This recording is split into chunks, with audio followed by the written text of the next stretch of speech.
Bethlehem arsi eng moi ber kol kil thim ma alo enga kong bo te ta ne na aron e a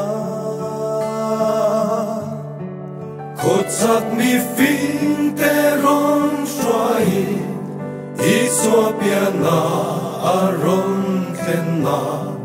Bethlehem arsi eng moi reng ro Bethlehem arsi eng moi ber kong kil thim ma alo enga kong bo te ta ne na aron pe a kotzak mi fin te rong shwai I so piana aron tena Bethlehem arsi eng moi reng ro O Bethlehem arsi eng moi kan sung aro pui ta kin lo eng la kan kong atan em min pela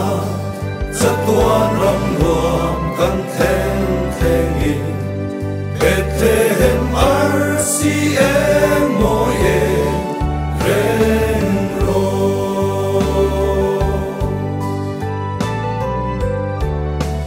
Zulna bay say arsi eng moi tan sa mi fel mal song te ta ro pui ta ka la lu kum kum hun swa I so pathian arsi moi chu alo en so deu deu anga Bethlehem arsi eng moi reng ro O Bethlehem arsi eng moi kan sung aro pui ta kin lo eng la kan kong atan em min pela sa tuan ram nuam kan theng theng in Bethlehem arsi eng moi reng ro